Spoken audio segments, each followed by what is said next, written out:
Once upon a time, in a bustling village nestled between rolling hills and a shimmering river, there lived a humble shoemaker named Tobias.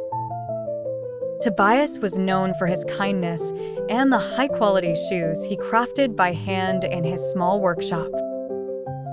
He worked long hours, ensuring that each pair of shoes he made was perfect, but despite his hard work, he earned only enough to get by. Tobias lived alone in a quaint cottage, but his life was never lonely. The villagers often visited him, asking for new shoes or repairs. Tobias was always happy to help, offering his services even to those who couldn't afford to pay. His generous spirit earned him the love and respect of everyone in the village. One day, while working on a particularly intricate pair of boots, Tobias noticed something odd. A small, ornate lamp, covered in dust, was tucked away on a high shelf in his workshop. Tobias couldn't remember where the lamp had come from, but something about it seemed magical. Curiosity got the better of him, and he carefully took the lamp down and began to polish it. As he rubbed the lamp, something extraordinary happened. The room filled with a warm, golden light, and before Tobias could even gasp, a swirling mist emerged from the lamp, taking the form of a tall, majestic genie. The genie, with a deep voice that echoed like thunder, smiled warmly at Tobias. "Thank you for freeing me from the lamp, kind shoemaker. I am Idris, the magic genie. For releasing me, I shall grant you 3 wishes." Tobias was stunned. He had heard of genies in fairy tales, but never imagined he would encounter one. And so Tobias continued his work, now with a new skill. His shoes were more beautiful than ever, and fame for his craft spread far beyond the village. People traveled from far and wide to have Tobias make their shoes, and though he was busier than ever, Tobias never lost his humble and generous spirit. But as Tobias' fame grew, so did the interest of a certain individual, a man known throughout the country as Cedric the Gold Lover. He was a wealthy merchant who had amassed vast fortunes through questionable means. Cedric was known for his love of gold. His house was filled with gold artifacts, and he wore clothes adorned with gold. But no matter how much gold he collected, it was never enough. When Cedric heard about the shoemaker whose shoes were now sought after by kings and nobles, he saw an opportunity to increase his wealth. He traveled to the village and sought out Tobias. When Cedric entered the workshop, Tobias greeted him warmly, as he did with all his customers. "Welcome, my gracious sir. How may I help you today?" "I have heard of your wonderful shoes," Cedric replied with a sly smile, "and I would like to order a pair. But these must not be ordinary shoes. They must be made of solid gold." Tobias backed away. "Sir, gold is not a suitable material for shoes. It is heavy and hard and would be uncomfortable to wear." Cedric's eyes flashed with greed. "I do not care about comfort, only wealth and status. I will pay you handsomely for your work." Despite his reservations, Tobias agreed, not wanting to turn down a client. He spent many days crafting the golden shoes, pouring all his skill and creativity into the task. The result was a pair of shoes that shone like the sun and were as beautiful as any Tobias had ever made before.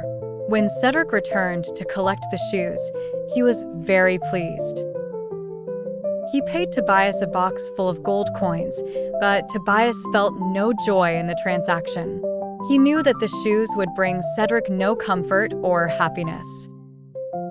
After Cedric left with his golden shoes, Tobias felt a strange sense of foreboding. He had made many shoes in his life, but none had been as wrong as these. Little did he know that this was just the beginning of a series of events that would change his life forever.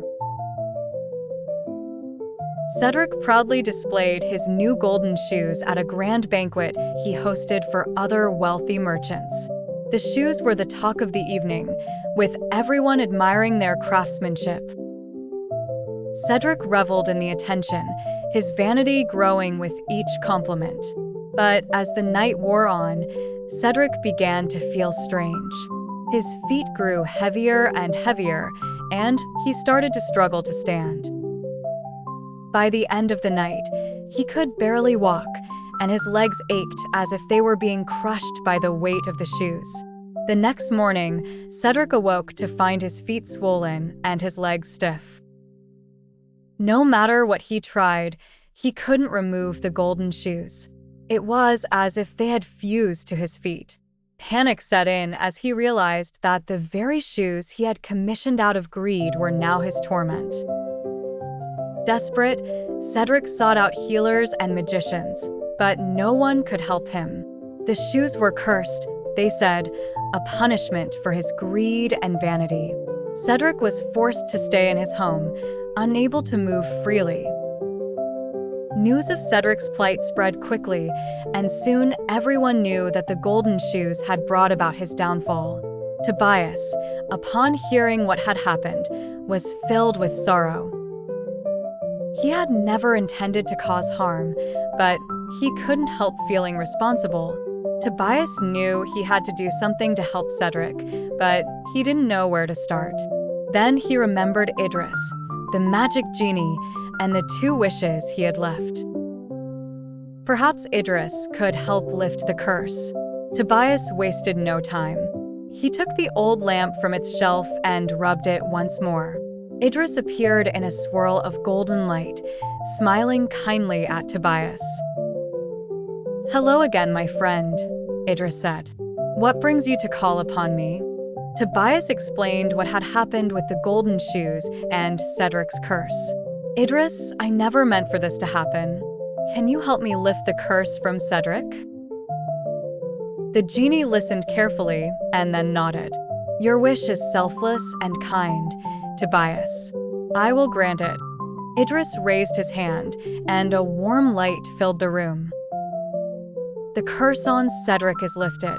He will be free from the golden shoes, but he will also learn a valuable lesson about greed and its consequences." Tobias thanked Idris, who reminded him that he now had 1 wish left.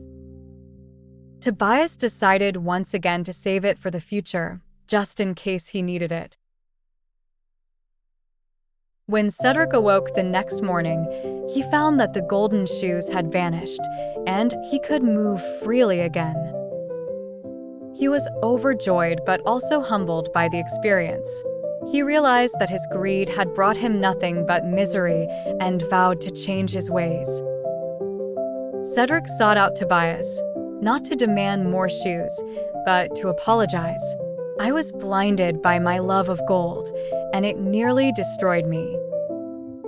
Thank you, Tobias, for your kindness and your skill. I promise to be a better man." Tobias accepted Cedric's apology, and the 2 parted ways on better terms. The incident with the golden shoes became a cautionary tale in the village, a reminder that greed can lead to one's downfall. But Tobias's story was far from over, for the enchanted lamp still held 1 final wish, and the village was about to face a new challenge that would require all of Tobias's courage and wisdom. One peaceful evening, as Tobias was closing up his shop, an unexpected visitor arrived. It was a young woman named Alara, who lived deep within the enchanted forest that bordered the village. Alara was known for her knowledge of herbs and healing, and she rarely left the forest unless there was an urgent need.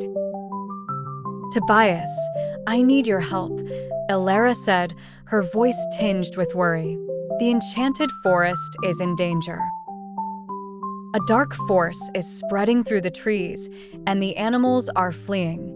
I've tried everything I know, but the forest's magic is fading." Tobias was troubled by Alara's words. The enchanted forest was a place of great beauty and magic, a place where the villagers gathered herbs and where children played among the talking trees and singing birds. If something was threatening the forest, it could mean disaster for the entire village.